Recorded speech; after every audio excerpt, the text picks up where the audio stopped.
Item ಯಾವುದೇ ಇರಲಿ try ಮಾಡಿ ಆಚಿ ಚಿಕನ್ ಮಸಾಲಾ. ಇರಾನ್ ಅಮೆರಿಕ ನಡುವೆ ಶಾಂತಿ ಮಾತುಕತೆ ನಡೀತಾ ಇದೆ ಈಗ.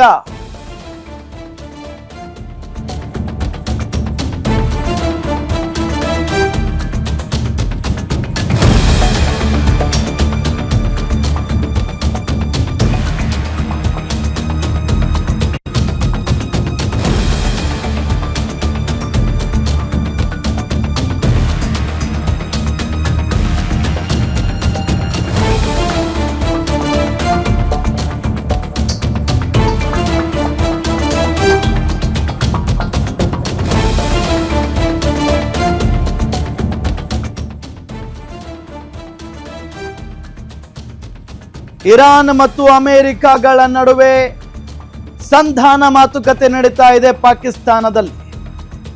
ಪಾಕಿಸ್ತಾನದ ಅಧ್ಯಕ್ಷರ ಸಮ್ಮುಖದಲ್ಲಿ ನಡೀತಾ ಇರುವಂತಹ ಮಾತುಕತೆ ಇದು. ಈ ಸಂದರ್ಭದಲ್ಲಿ ಈಗ ಬರ್ತಾ ಇರುವಂತಹ ಅಪ್ಡೇಟ್ ಪ್ರಕಾರ 2 ಷರತ್ತುಗಳಿಗೆ ಅಮೆರಿಕ ಒಪ್ಪಿಕೊಂಡಿದೆ. ಅಟ್ಯಾಕ್ ಮಾಡಿರೋ ಫೋಟೋ ಸಮೇತ ಸಭೆಯಲ್ಲಿ ಭಾಗಿಯಾಗಿರೋದು 2 ರಾಷ್ಟ್ರಗಳು. ಮಾತುಕತೆಗೂ ಮುನ್ನವೇ ಷರತ್ತು ಹಾಕಿದೆ ಇರಾನ್ ಅನ್ನೋದು ಗೊತ್ತಾಗ್ತಾ ಇದೆ.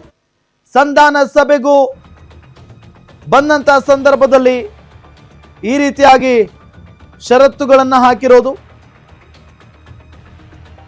ಈಗ ಷರತ್ತಿನ ಪ್ರಕಾರ ನಿರ್ಬಂಧ ತೆರವುಗೊಳಿಸಿದೆ ಅಮೆರಿಕ ಅನ್ನೋದು ಗೊತ್ತಾಗ್ತಾ ಇರುವಂತಹ ಸಂಗತಿ. ಅದು ಅಪ್ಡೇಟ್ ಟಿಪಿ ಹಾಕಿ.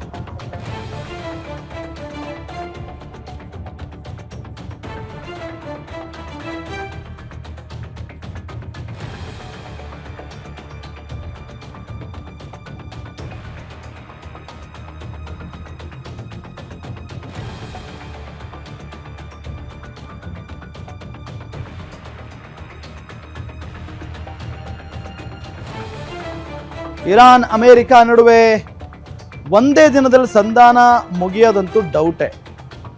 ಇದು ಒಂದೇ ದಿನಕ್ಕೆ ಮುಗಿಯುವಂಥ ವಿಚಾರ ಅಲ್ವೇ ಅಲ್ಲ ಇದು. ಇರಾನ್ ಅಮೆರಿಕ ನಡುವೆ ಶಾಂತಿ ಮಾತುಕತೆ ನಡೀತಾ ಇದೆ. ಸೊ ಒಂದಂತೂ ಹೋಪ್ ಇದ್ದೇ ಇದೆ ಖಂಡಿತವಾಗಿಯೂ ಕೂಡ.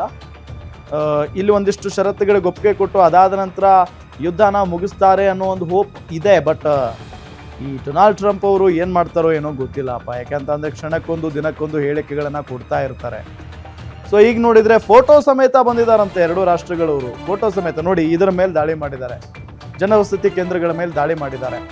ಇರಾನ್ನವರಂತೂ ಬಂದು ಫೋಟೋ ಸಮೇತ ಹೇಳ್ತಾ ಇದ್ದಾರೆ, ನೋಡಿ ನಮ್ಮ ಶಾಲೆ ಮೇಲೆ ದಾಳಿ ಮಾಡಿದ್ದಾರೆ, 100ಕ್ಕಿಂತ ಹೆಚ್ಚು ಜನ ಮಕ್ಕಳನ್ನ, ವಿದ್ಯಾರ್ಥಿನಿಯರನ್ನ ಕೊಂದು ಹಾಕಿದ್ದಾರೆ ಇವರು ಅಂತ ಹೇಳಿ. ಸೊ ಈ ರೀತಿ ಆದಂತಹ ಫೋಟೋಗಳನ್ನ ಸಾಕ್ಷಿ ತೋರಿಸೋದಕ್ಕೆ ತಂದಿದ್ದಾರೆ. ಮಾತುಕತೆಗೂ ಮುನ್ನವೇ ಈಗ ಮತ್ತೊಂದು ಇರಾನ್ ಷರತ್ತನ್ನು ಹಾಕಿದೆಯಂತೆ. ಸಂಧಾನ ಸಭೆಗೂ ಮುನ್ನವೇ ಷರತ್ತಿಗೆ ಅಮೆರಿಕ ಒಪ್ಪಿದೆ. ಸಂಧಾನ ಸಭೆಗೂ ಮುನ್ನವೇ ಷರತ್ತುಗಳಿಗೆ ಅಮೆರಿಕ ಒಪ್ಕೊಂಡಿದೆ. ಕತಾರ್ನಲ್ಲಿ ಸೀಸ್ ಆಗಿರೋ ಇರಾನ್ ಆಸ್ತಿ ಬಿಡುಗಡೆಗೆ ಸಮ್ಮತಿಯನ್ನ ಕೊಟ್ಟಿದೆ ಅಮೆರಿಕ.